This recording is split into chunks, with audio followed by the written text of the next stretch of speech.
Hey, what's going on, guys? It is Steven with Guys That Magic. Today I am joined by David. David, say hello. Yo, what's going on? Well, I am super excited. This is the first of the $100 series upgrades for the Precons for Commander Masters. Today we are featuring David's Eldrazi Unbound. This will be his $100 upgrade. Let's go ahead and just kind of get into a little bit. David, tell me what you're feeling about the deck, man. Yeah, so I think this deck is really cool. So this is the first colorless deck that Wizards of the Coast has created for her Precon, and it follows the Eldrazi, or at least in namesake. The Eldrazi are one of my personal favorite creature types whenever it comes to Magic. I think they're really interesting, just because they're more like I don't know, like a hurricane or a force of nature rather than just like a good guy or a bad guy or something like that. But for the most part, they are big, smashy monsters. And I mean, who doesn't love big, smashy monsters? Me. I, in particular, am not excited to play against this. The second I saw what they were doing for the four decks, super excited for the slivers. The planeswalker is I love enchantress themed decks, and then I saw this and I was like, I know David's going to go for it, and I'm terrified for what he's going to do. Sounds like you don't have anybody who plays slivers a whole lot in your local pod there. I'm that guy. Oh, well, you know what? That makes it even worse then. So, David, tell me. I mean, obviously, this is kind of a colorless style deck, so I guess you could have multiple commanders. But what did you go with? We're going to be sticking with a phase commander here, and that's Zhulodok Void Gorger. He is 5 and a colorless for a total of 6 mana.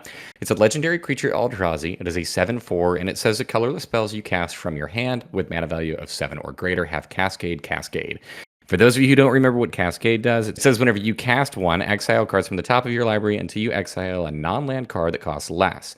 You may cast it without paying for its mana cost, put the exiled cards on the bottom of your library in a random order, then do it again. So you're going to get two big, hopefully smashy things anytime you cast one of the other creatures or just big spells in this deck. David, what are you talking about? Eldrazi's are usually low CMC. Well, I mean, actually, there's quite a bit of low CLC Eldrazi, but fortunately for us, most of those happen to have one or more colors from the Baskar set. So we don't have to stress out about including any of those. We can just worry about the big things. Well, David, let's go ahead and get straight into the big things. Talk to me. Yeah, so this deck is called Eldrazi Unbound, but the Precon actually only has 10 Eldrazi. So with that being said, we're going to go ahead and make a huge correction here, and we're going to throw a ton more Eldrazi in this list. We're really just going to make this an Eldrazi tribal and just big smashy things, because, I mean, Eldrazi are super cool, and we want to make sure we flood the board with them.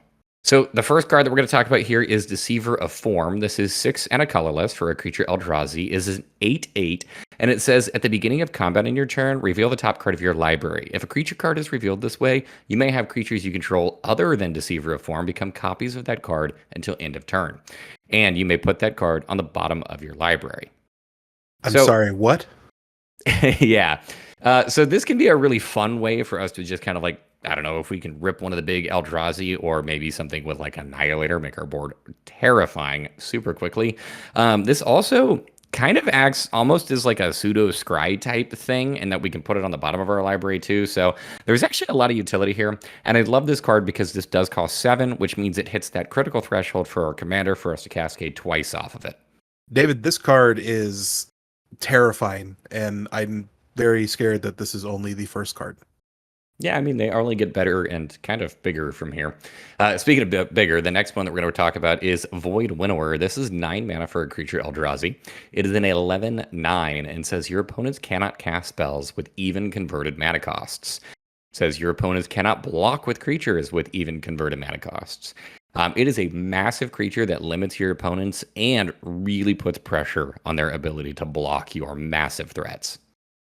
Yeah, I run this in my Satoru Umezawa deck for a little ninjutsu fun, and it is a hate bearer for sure. I mean, anything that we can be getting into play that's going to divert some of that attention away from our commander too is also going to be beneficial for this deck. One of the best things that you could possibly doing with Eldrazi, though, is blowing up all your opponent's stuff. So that's where we're next going to move into, is Eldrazi to do just that. This next one here is Pathrazer of Ulamog. It is 11 mana for a creature Eldrazi. It is a 9/9 with Annihilator 3. That says that whenever this creature attacks, the defending player sacrifices 3 permanents. It also says that it cannot be blocked except for by 3 or more creatures. So it's kind of got like super menace. Annihilator was always such an aggressive thing for me because it's just like just attack with it. Doesn't even matter if you do damage. See, and that's the wonderful thing about these big Eldrazi is that they are just kind of big dumb beaters, but especially the ones with Annihilator, you're going to just cause so much damage to your opponent that, I don't know, a couple of swings and they're not going to be left with a board state. Yeah, I do want to bring up Annihilator is also very aggressive due to the fact that it is a permanent. So this includes your lands, guys. Just a heads up. Yep. Also, super cool thing is it's just whenever the creature attacks, so it doesn't even need to deal combat damage, and this is going to happen before blocks. So they may just sacrifice the creature that was capable of blocking this. All right, David, let's keep going. Let's going to keep the Annihilator train going. Ulamog's Crusher is up next. This is 8 mana for an 8/8 creature Eldrazi with Annihilator 2, and it says it attacks each combat if able. It's kind of funny that it says that as if you were ever going to keep this thing back on blocks. I don't even want to make a joke anymore, man.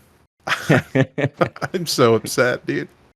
And then, of course, we're playing an Eldrazi deck. There's no way that we could just like pass over this and not throw some of the Titans in. So we're going to be throwing in Kozilek, Butcher of Truth. This is 10 mana for a legendary creature Eldrazi. It is a 12/12. It says whenever you cast this spell, draw 4 cards. It has Annihilator 4 and says whenever it's put into a graveyard from anywhere, its owner shuffles their graveyard into their library. So you're telling me I can't mill you out? So, fun fact, yes, you cannot mill us out. If that was a win strategy for your deck, it will not work. Okay. Also, to double up on that, we're going to be throwing in Ulamog, the Infinite Gyre. This is 11 mana for a legendary creature Eldrazi. It is a 10/10 and says whenever you cast this spell, destroy target permanent. It does have Indestructible. It has Annihilator 4. And then similarly to Kozilek, it says whenever Ulamog, the Infinite Gyre, is put into a graveyard from anywhere, its owner shuffles their graveyard into their library. I'm sorry. Are you going to keep going? I just feel like there's more on this card. Yeah, no, so I mean, the Titans definitely do a ton. Obviously, those are the cards that you want to be able to get into as fast as possible. And if you do cast one of these with your commander in play, you're going to be able to cascade and hit some really scary things. So, I don't know. Just have fun with this. Yeah, I mean, to be honest with you, I think this card's probably the most terrifying just because you cast it. Not only do you get to cascade twice and possibly hit another Annihilator 55,000, you just destroy a target permanent just off of casting. It's beautiful, David. Yep. I mean, we're playing colorless, so we got to use all the removal that we can, right? Just happens to be stable to a 10/10 with Indestructible. All right, David. Well, obviously, you added some really fun big boys in there. Did you add anything else creature-wise? We did add a couple of other creatures in here. We have a couple of more Eldrazi that we're going to add to the list. Sadly, these ones aren't quite as big, but I do still like the utility that they provide. The first one here is Reality Smasher. This is 4 and a colorless for a creature Eldrazi. It's a 5/5 with trample and haste, and it says whenever it becomes the target of a spell an opponent controls, counter that spell unless its controller discards a card. So this is kind of got like really old school worded ward, which is pretty neat. Similarly, we also have Thought Not Seer, or another little support card. This is 3 and a colorless for a creature Eldrazi. It's a 4/4 and says whenever Thought Not Seer enters the battlefield, target opponent reveals his or her hand. You choose a non-land card from it and exile that card. It also says whenever Thought Not Seer leaves the battlefield, target opponent draws a card. And because of the way that this thing is worded, you don't have to have the player draw a card be the same player that you stole something from. Yeah, nice. We have Eldrazi Mimic, which is probably my favorite Eldrazi in the entire deck. So for just 2 mana, you get a creature Eldrazi. It's a 2/1. I know, very small and not very harmful. But it does say whenever another colorless creature enters the battlefield under your control, you may change Eldrazi Mimic's base power and toughness to that creature's power and toughness until end of turn. So if you happen to do something like drop Kozilek, Butcher of Truth into play, Eldrazi Mimic can become a 12/12. Well, it's consistently inconsistent. Exactly that. And then the last Eldrazi we're going to be throwing into the list is Kozilek's Channeler. This is 5 mana for a creature Eldrazi. It is a 4/4 that you can tap to add 2 mana to your mana pool. Turns out most of our creatures cost just shy of about 1 billion mana, so we do need that extra mana dork. I mean, a 4/4 costs 5, adds 2 mana. Call this a souped up Soul Ring. It's only 5 times the cost. All right, any non-Eldrazi stuff going on? We have one non-Eldrazi creature that I'm going to include in the list, and to be completely honest, this card makes the cut just because it provides so much utility, And I might get some pushback for this, but if you're going to play an Eldrazi list and you don't want to play with Zhulodok as your commander, this actually might be the best possible choice for you. And that's going to be Liberator Urza's Battle Thopter. This is 3 mana for a legendary artifact creature Thopter. It's a 1/2 and it has flash and flying. It says you may cast colorless spells and artifact spells as though they had flash. Turns out that's our whole deck. And it also says that whenever you cast a spell, if the amount of mana spent to cast that spell is greater than Liberator Urza Battle Thopter's power, put a +1/+1 counter on Liberator, which is pretty much always going to happen too. I mean, I'm not going to lie to you. It's not a bad option. I mean, there's really nothing better than a flashed in Eldrazi. Well, Dave, that was a very impressive creatures list. I am terrified. Obviously, I know you're going to add some more fun stuff, so I'll let you get straight into it, man. Yeah, so we're going to be throwing in a couple of utility artifacts, the first of which being Expedition Map. This is a single mana for an artifact. You can pay 2, tap it, and sacrifice it to search your library for a land card, reveal it, put it in your hand, and then shuffle your library. This card is actually really important in our list because we can search for any land with this. As a fun fact, the Urzatron lands are all included in the Precon. So this is a great way for us to be able to find like the third piece in the case we happen to need that. Or whenever we get to the $300 version later on, there's another land that we put in that one, which is also a pretty good hit for Expedition Map. Eye of Vecna is 2 mana for a legendary artifact. It says whenever it enters the battlefield, you draw a card and lose 2 life. It also says at the beginning of your upkeep, you may pay 2. If you do, you draw a card and you lose 2 life. Colorless is not very good at drawing cards, but Eye of Vecna does at least cantrip whenever we cast this. It's relatively cheap, so it's easy to get in play.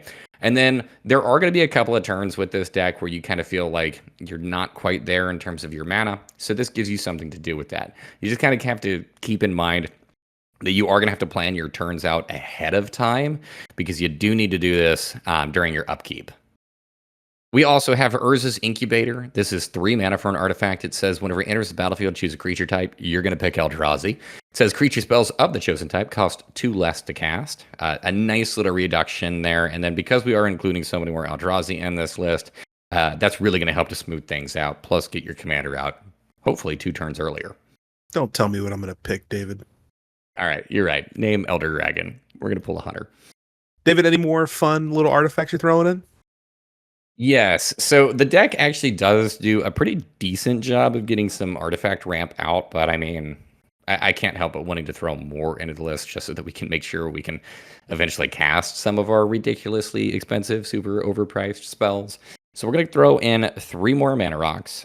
The first one here being Prismatic Lens. This is 2 mana for an artifact that you can tap to make a colorless mana, or you can pay 1, tap it, and add 1 mana of any color.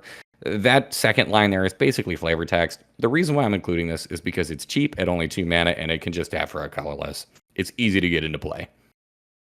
Very similarly here, we have Fellwar Stone. This is 2 mana for an artifact. You can tap it to add 1 mana of any color that a land that opponent controls could produce. So this is going to produce colors, and colorless, by the way, is not a color, so you can't choose that. But I mean, same thing. It's a 2 mana artifact. We need that early ramp. So both of these cards fit in really nicely as 2 drops. I do love the flavor here just because the text is, what do you have that I cannot obtain? I mean, yeah, colorless mana. And then the last mana rock here is Vessel of Endless Rest. And this one's kind of a weird one. This is 3 mana for an artifact, and it says whenever it enters the battlefield, put target card from a graveyard on the bottom of its owner's library, and you can tap it to add 1 mana of any color. This is a weird one, but I really like this inclusion, and the reason being for it is because it kind of stutters some of our opponents who may be wanting to play around with specific cards in their graveyard to be able to reanimate those things. We can mess them up by putting a card that they want to be able to grab and put it back on the bottom of their library. The other thing that we can do with this is if we have a card in our graveyard that we want to potentially see a second time, we can put that on the bottom of our library instead, and our deck actually does a fairly okay job of being able to shuffle through and find things. So it does mix up that order. I mean, yeah, use it for your graveyard. It's not like my commander cares about what's in my graveyard. Oh, I'm not going to lie. Yeah, this was 100% a piece that I looked at and was like, there's added benefit. Well, that's about it for the artifacts. In fact, actually, we're just going to move over into the lands from here, and there's only 3 cards left. All right, let's get right into it. All right, so the first land that we're going to talk about is one of the most important in the deck, and that is Eye of Ugin. This is a legendary land.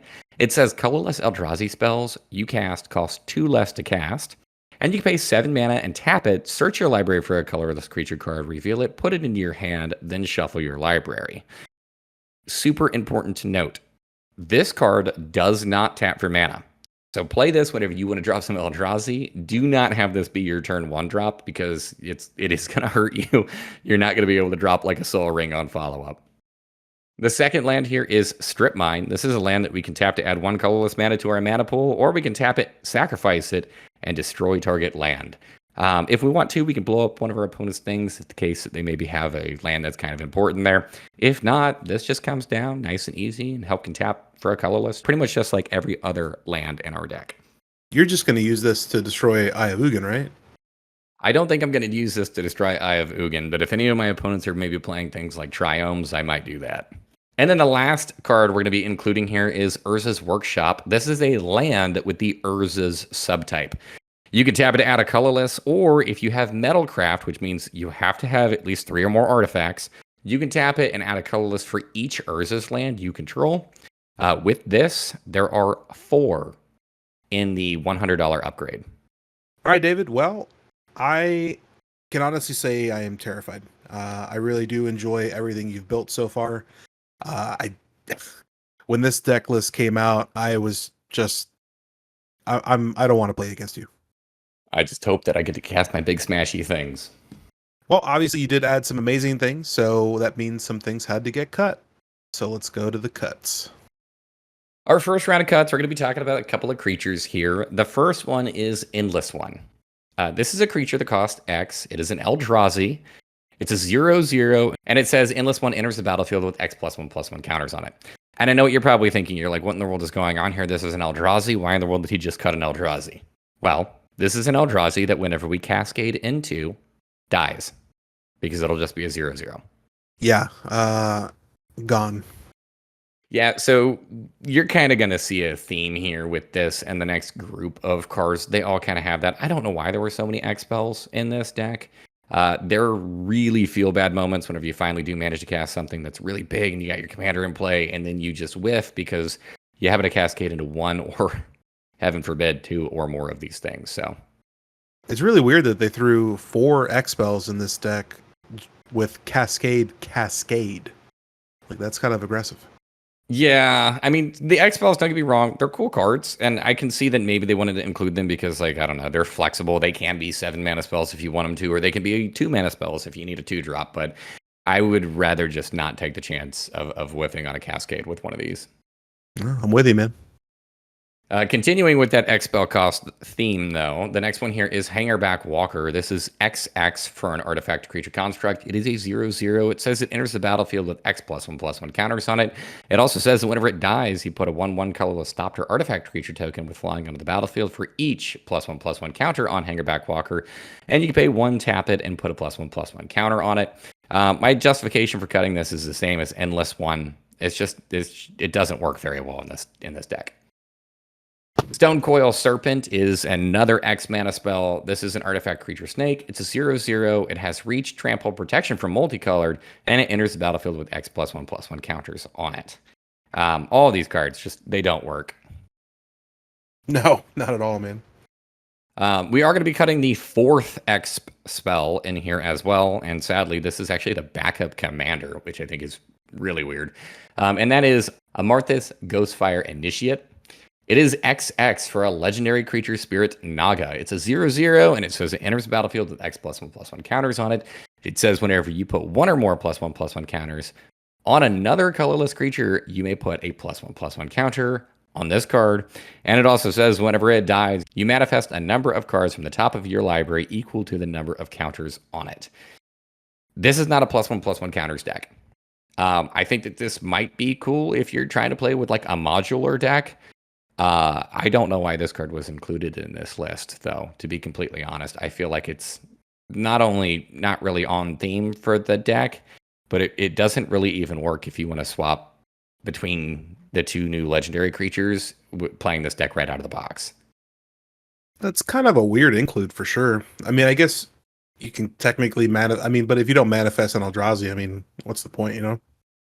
Yeah, and manifest is a thing to an extent in this deck, but there's not many cards that can do it.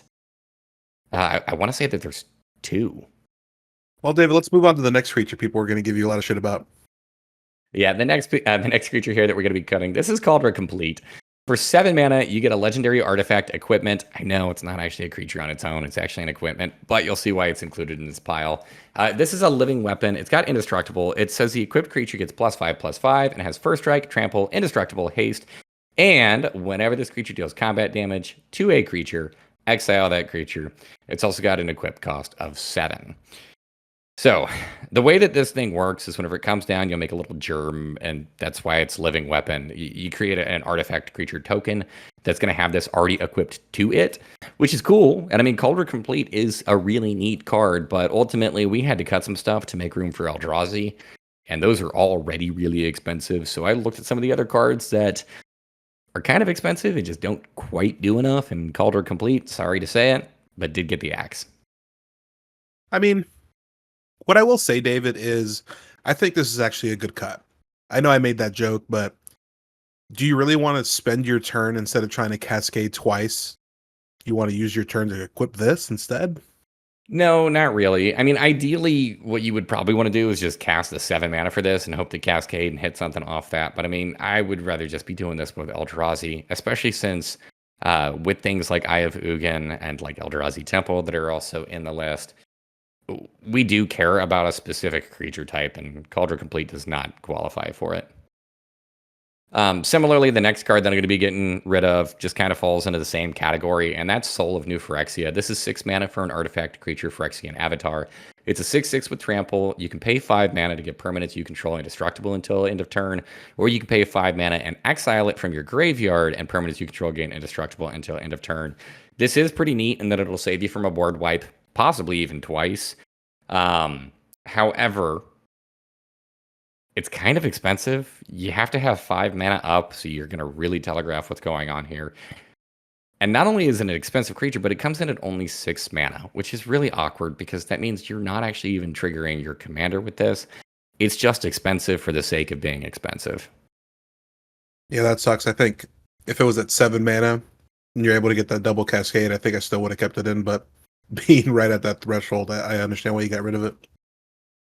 This deck does have a pretty heavy artifact sub-theme to it as well. In fact, I would kind of argue more of an artifact deck straight out of the box than an Eldrazi deck, but we're shifting the focus here a little bit. And with that being said, we're going to get rid of some of the most expensive artifact creatures in this list. And there are 3 gigantic behemoths. If you like robots, that's really cool, but they're just not here for this. I'm here to play Eldrazi.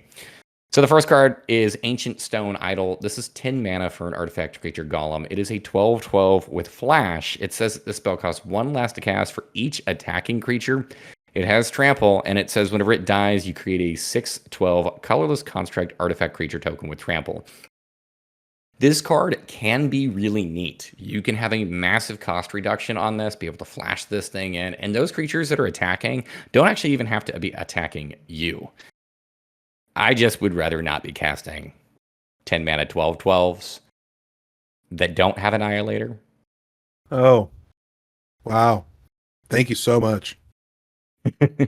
Metalwork Colossus is kind of similar in, I guess, many regards here. This is 11 mana for an artifact creature construct. It's a 10/10. It costs X less to cast, where X is the total converted mana cost of non-creature artifacts you control. You can sacrifice 2 artifacts to return Metalwork Colossus from your graveyard to your hand. Metalwork Colossus actually does work really well in this list. I just needed to cut another card, and this is probably the one that if you're looking at any of my cuts thinking, what in the world was going on there, probably throw him back into the deck first. My logic for this one being is there are a ton of artifacts in this list. It's very possible that Metalwork Colossus is free. It's also very possible that you can just sacrifice your 2 artifacts, bring them back, put them back in your hand, and then drop them again for free. And having 11 mana, he does hit that cascade. He's also a big beater on his own. Ultimately, he is still just a big dumb beater. He doesn't have Annihilator. He's not an Eldrazi. I just kind of wanted to go a little bit more with the theme, so sadly, Metalwork Colossus did get cut. The last big robot here is Phyrexian Triniform. This is 9 mana for an artifact creature, Phyrexian Golem. It is a 9/9, and it says whenever it dies, create 3/3/3 colorless Phyrexian Golem artifact creature tokens, and this has an encore cost of 12.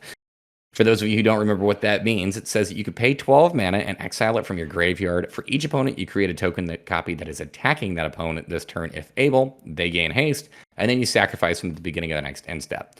It's a big creature that whenever it dies, you can pay a huge amount of mana for to basically just like stack your board. You're going to get a ton of tokens from this. I don't think I was actually ever even able to get to a point where I did cast this, just because by the time I had 9 mana, I had something else I wanted to cast instead.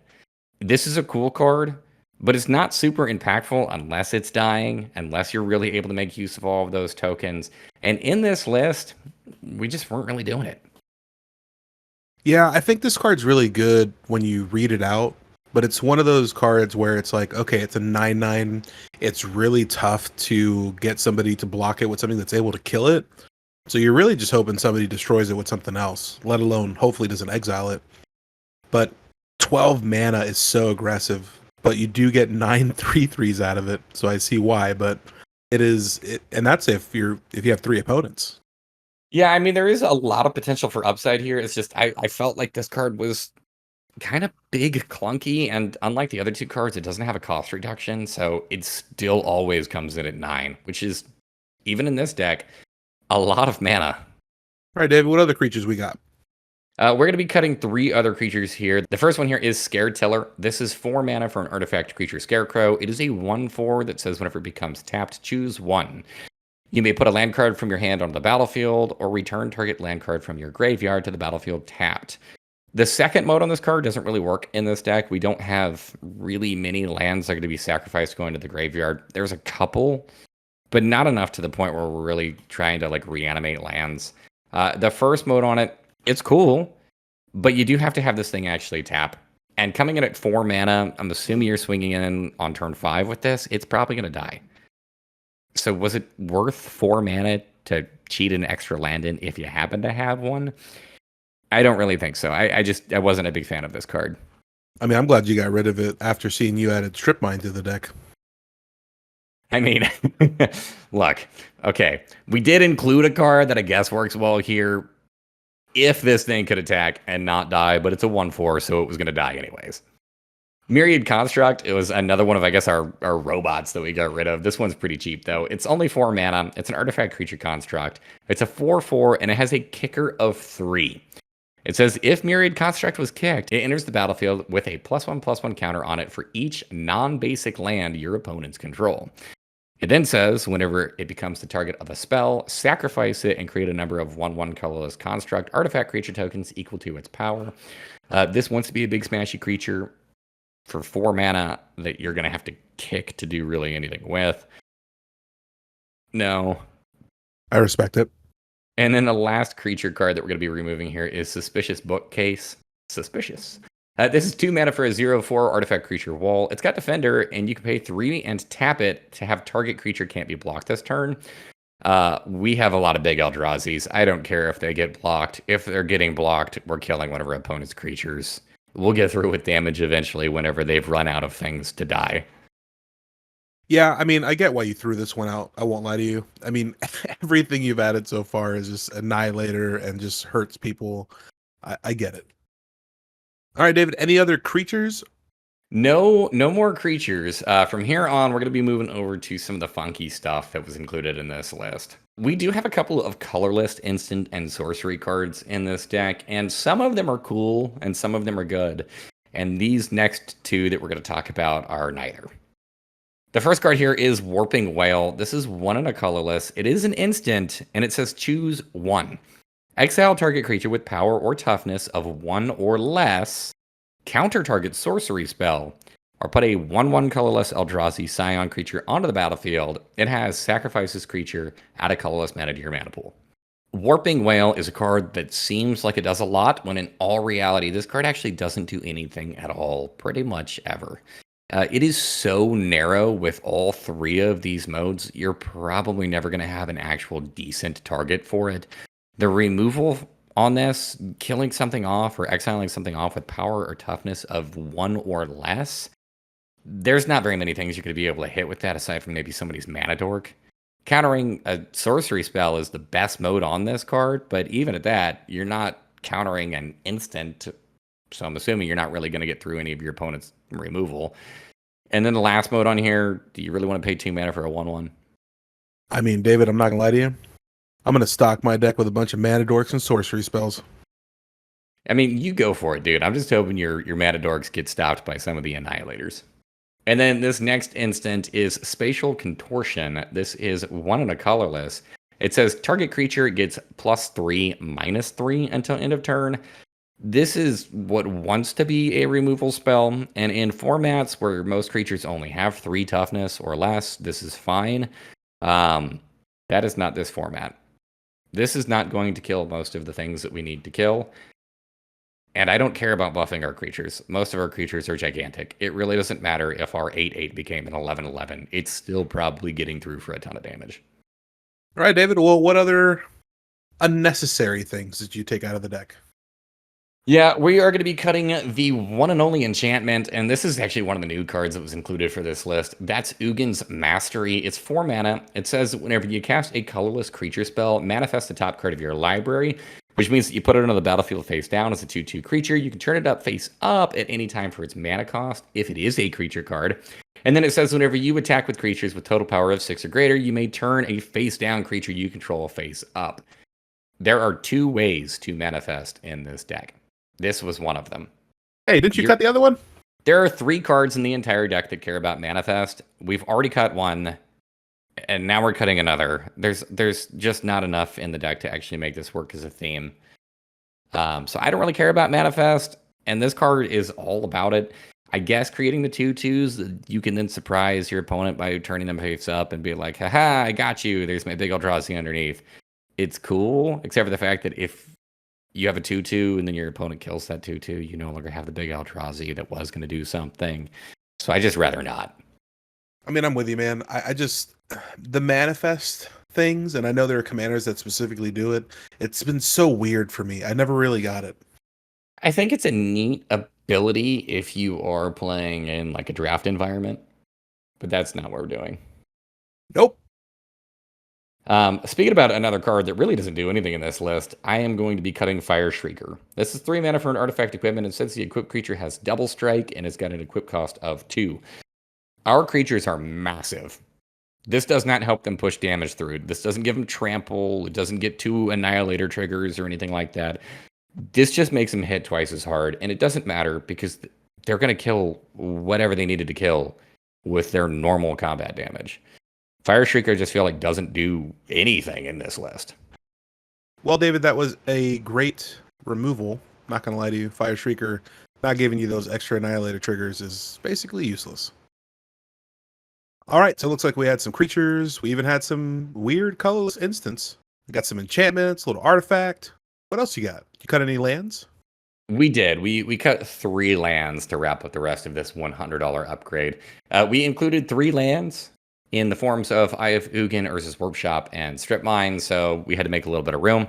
The first card here is Ruins of Oran Reef. This is a land that always enters tapped. You know, if you've been watching my videos, this card has to do so much in order for it to stay in a deck if it has those magical words. What this card does do is that it taps for a colorless mana, or you can tap it and put a +1/+1 counter on a target colorless creature that entered the battlefield this turn. I don't care about +1/+1 counters. All of our other lands, for the most part, can tap for a colorless. So this just comes in tapped just to piss me off.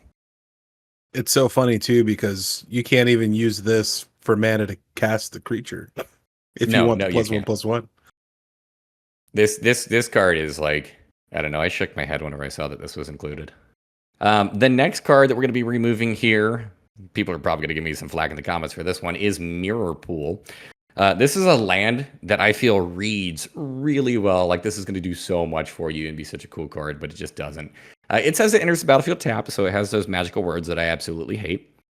It can tap for a colorless, and it has 2 other abilities. The first ability says that you can pay 2 and a colorless, tap it, and sacrifice it. so that you can copy an instant or sorcery spell you control. You may choose new targets for the copy.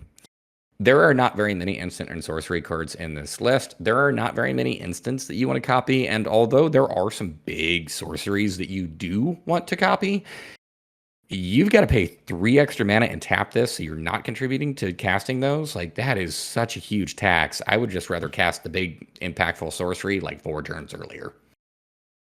The other part of this card is that you can pay 4, a colorless, tap it, sacrifice it, put a token onto the battlefield as a copy of target creature you control. This is another one that just, like, it is such a big tax.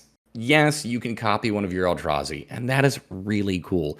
You can't copy any of the Titans, so any of the legendary Eldrazi, which is a bit of a bummer. But I mean, it does at least have some functionality there.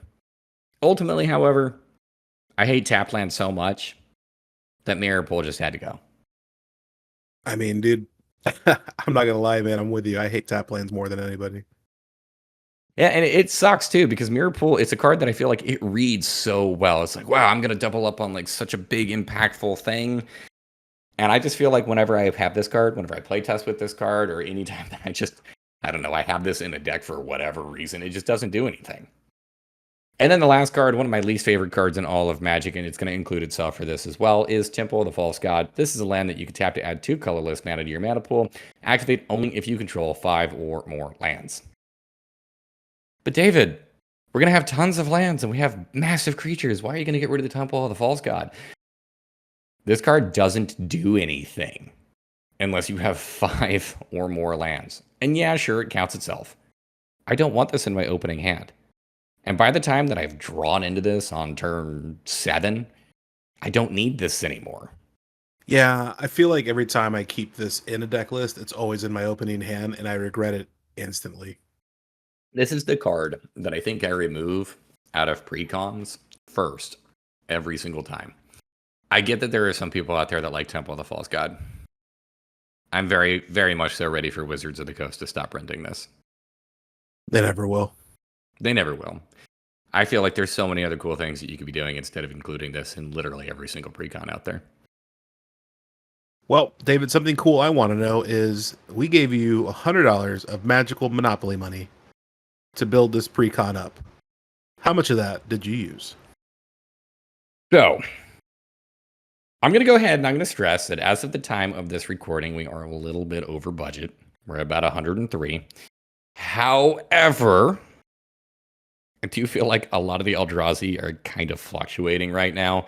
2 of the big Titans were just reprinted in Commander Masters, and then because of this deck, we also have some weird price movement whenever it comes to many of the others. So I'm going to say cut me some slack. It's a little bit over 100, but not by much. All right, well, you're automatically disqualified from the $100 precon battle. Everyone here heard it first. I mean, that does sound fair. That's completely justified. I'll take that. All right, now I just need to make sure mine is under budget now.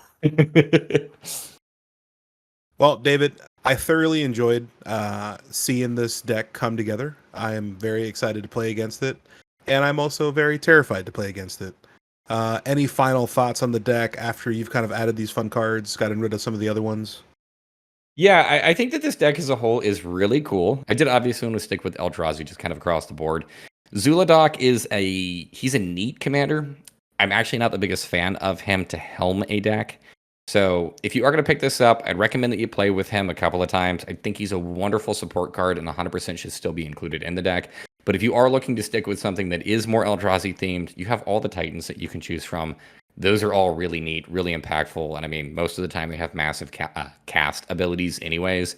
And then, like I mentioned earlier on in the video as well, my personal favorite for an Eldrazi commander is actually Liberator, which we're going to throw in this deck anyways. So if you are going to build this, upgrade this deck, you got plenty of different legendary creatures that you can swap in and out of. Not to say that Zhulodok isn't cool. I think he's cool. I just don't think he's the most powerful option. All right, well, David, thank you so much for all of that. Unfortunately, it is the end of the video. Thank you guys so much for sticking with us throughout this whole video. Don't forget to give this video a like. Don't forget to subscribe. As Hunter likes to say, what are you doing? Why haven't you subscribed yet? We put out some awesome content all the time. Make sure you're subscribed to stick tuned to that. Also, while you're down there, go ahead and throw a comment. Let us know what David probably should have added or probably should have actually removed. Also, don't forget to follow our other socials. We are on Instagram, Twitter, and TikTok. It is at Guys That Magic for all of those. Also in the description, we do have the deck list to Moxfield, so definitely check that out so you can kind of see how fun this deck is going to be to play. But as always, thank you guys again. Have a great time. Later.